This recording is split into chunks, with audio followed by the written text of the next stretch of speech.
Welcome to News, Views and Foreign Language Clues. Let's start with Argentinian Spanish. If you watched last week's video about the book Donde enterré a Fabiana Orquera, you'll know that I mentioned there was a grammar point I wanted to talk about in relation to the version of Spanish used in the book, which, as it's set in the eastern side of Patagonia, is Argentinian Spanish. But this doesn't apply only to Argentinian Spanish.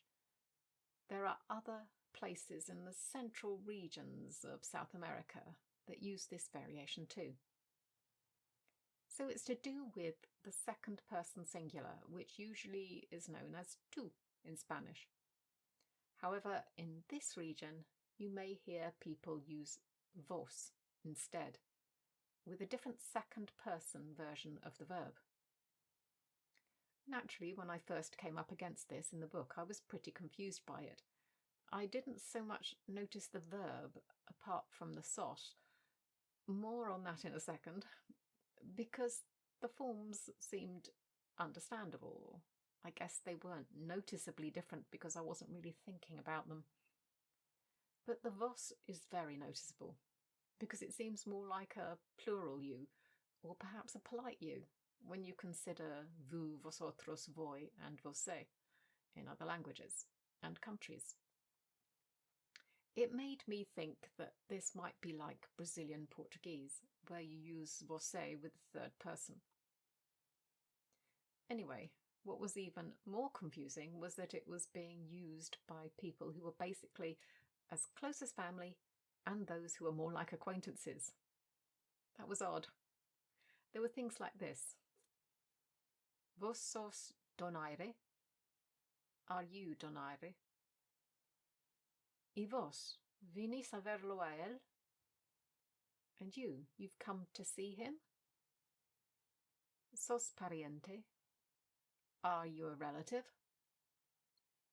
These first three could have easily been formal, given the characters that were saying them. But there was also this. Vos no te metas. Don't get involved. Sos o no sos mi mujer? Are you my wife or not? Sos mi hijo? You are my son. These are all very much not formal. They're family members, and the vos used with te sounded weird to someone who didn't know this, like me. Eventually, I had to look it up because even though I could understand what was going on, it was bugging me, and I found out that it was simply the second person form. It's possible there might have been other things that were different that I didn't even notice because they were more minor differences. Apart from vocabulary, of course. There are always differences in vocabulary. I do have 2 more books to read in this series, as it came packaged as a trilogy. Maybe I will find something else regarding the language to talk about in a future podcast. But be aware, not everything is as the map tells you, even if you are learning the Spanish of the Americas. I'm looking at you, Duolingo, because that covers a lot of countries and regions within those countries. And those countries and regions all have their own differences and quirks. Okay. I was right. Remember when I did that translation of an article on the fashion district in Milan a month or 2 back? And when I said that I thought bottega was a workshop, and was a little confused that it just translated as a shop? I was right. Bottega just came up in another book as a painter's workshop. So I wasn't crazy saying that. It can be either, and it does seem to imply a workshop type of environment. So maybe those shops weren't your traditional type of shop. Who knows? Unless, of course, you've been to Milano. Next, here's a Duolingo tip for those who are only just starting out on their language learning journey on Duolingo. Or any other app for that matter, but they might not work quite the same. What we're talking about here is languages that have gender differences in terms of agreements with adjectives and personal pronouns and such like. which many European languages do. I don't actually know if any don't, so that's why I'm not saying all.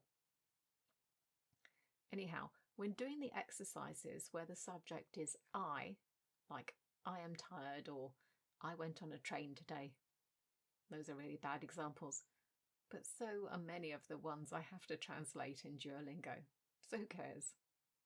Onwards. The tip, and this is probably more relevant for those who identify as female, is to always reply with what you would say, using your correct gender and relevant endings. Why?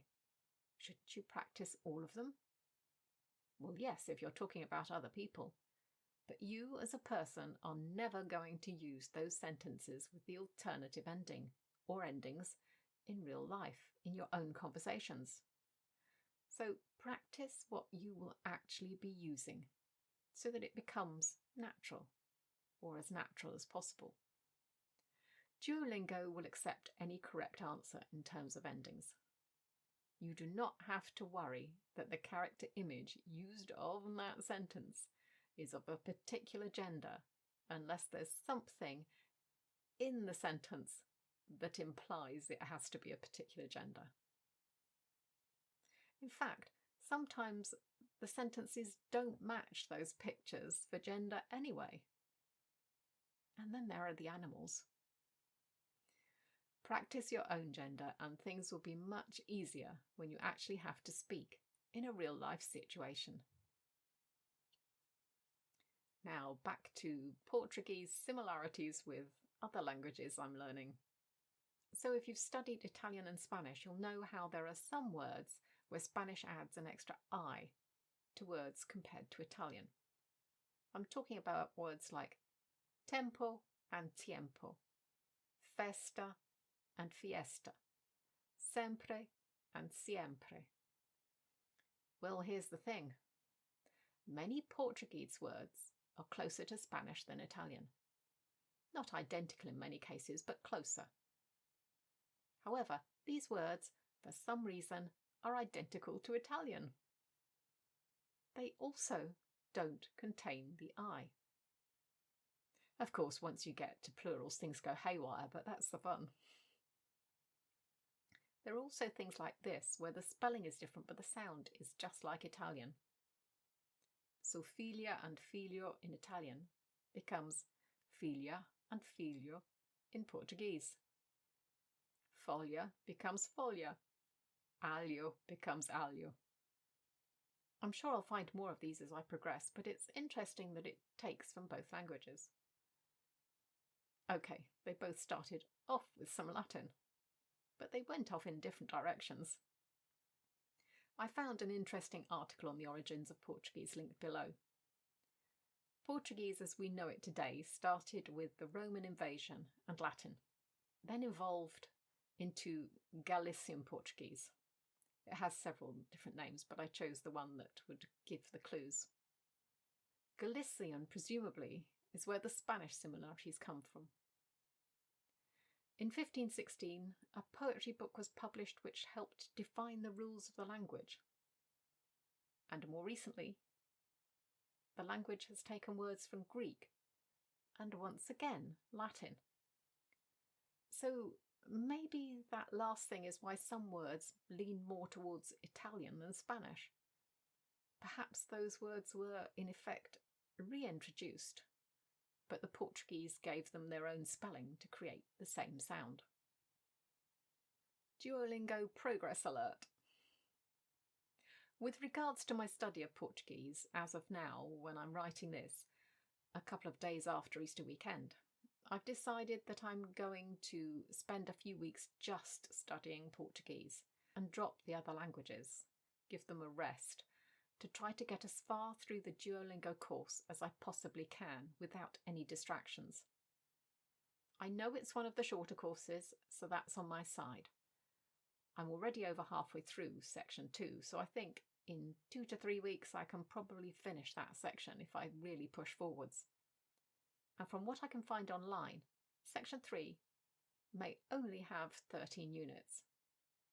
I'll still be reading and listening to the other languages as I go, just not actively studying them. or that was the case.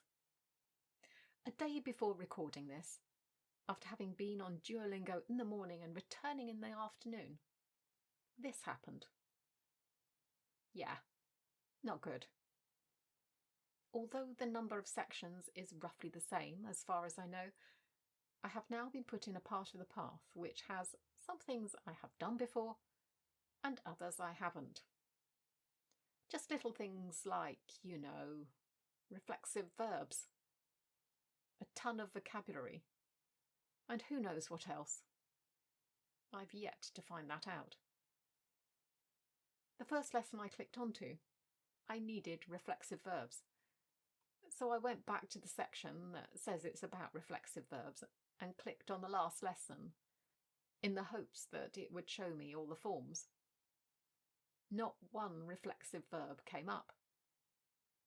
Not one. I'm feeling really pissed off about this right now. There's clearly no point in going back other than to find all the vocabulary I'm missing. Plus, the units only seem to have example sentences now. The few notes there were are gone. How is this an upgrade? This happened on the Welsh course, and I don't think I ever really recovered from how it set me back.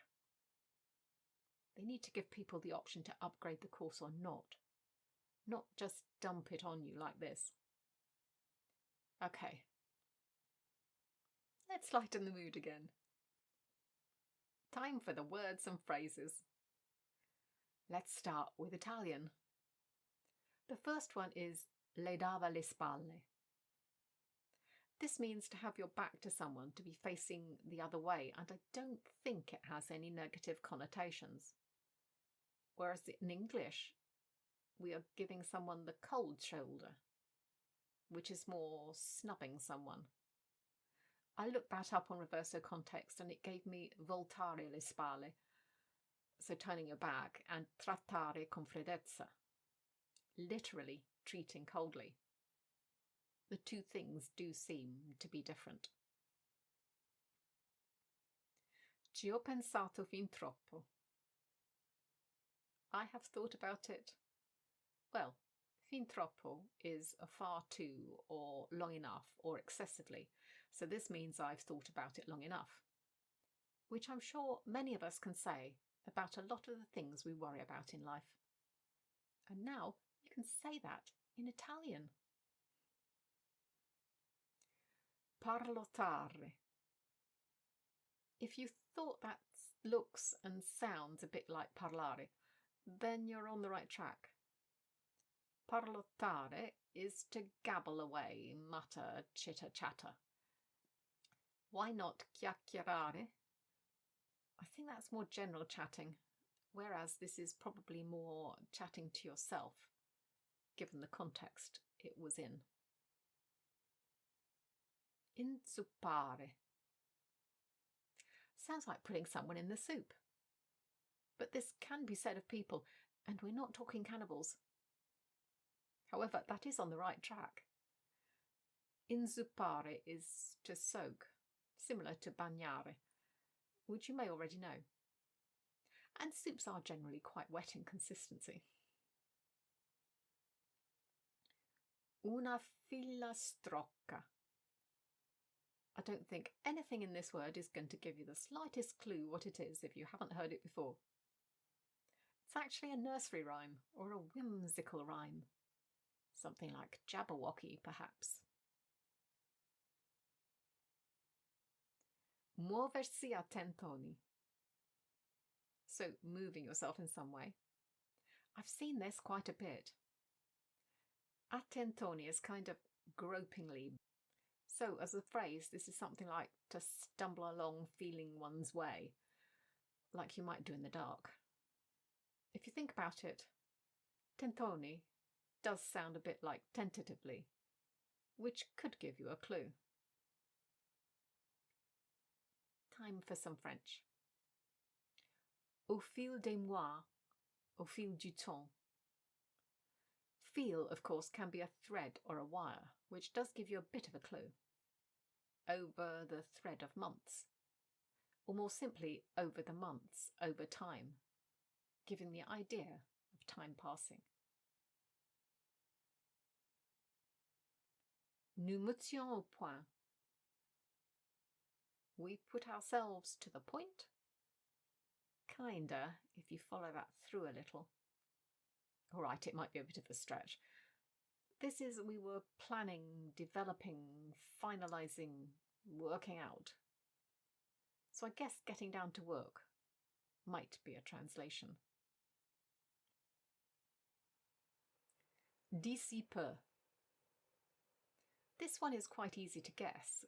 From here a little, so shortly, before long, or in the near future would all be options. I put it here because it feels so truncated. I'm sure if I tried to come up with a term for this, I'd write something longer like après un peu, which admittedly is only 3 words, but sounds a lot longer. Au terme. If you think about the English at full term, then you'll get this because au terme means at the end or upon completion. The term of doing this has finished. Escarmouche. I put this one in just because I thought it'd be a fun game to give you a couple of seconds to see if you could work out the English word, which sounds very similar but is spelled very differently. Have you got it yet? Une escarmouche is a skirmish.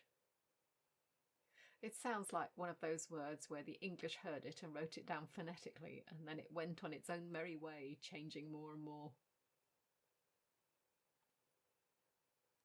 Jouer des coudes. To play elbows. I guess it's kind of that, because you're using your elbows to jostle your way through. The others around you might not think it's playing though, unless of course they're French. Yes, that is a joke. Of course it's a joke. Okay, Spanish. Tal y como. This is interesting because of the y. Tal means such or just, and como means like. Yes, it means just like, but they add and in between them. Or should I say, can add and in between them, because searching on tal como, that seems to exist as well. Maybe one is Argentinian and one is European, as all these come from the book I mentioned last week, or earlier in this podcast. Here's another one. Siempre y cuando. Always and when. Not really. The most common meaning seems to be as long as, but can also be whenever, so long as, and a few others. This one does not seem to exist without the and. El guardapolvo.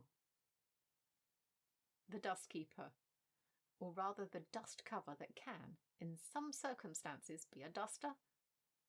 Unless duster means something different elsewhere, I guess. But that's not the oddest thing, although it's not really odd. But it can also be used for a lab coat. None of these seem to be very common though. Hoy por hoy. Today, today? A slightly more specific thing about today? Maybe.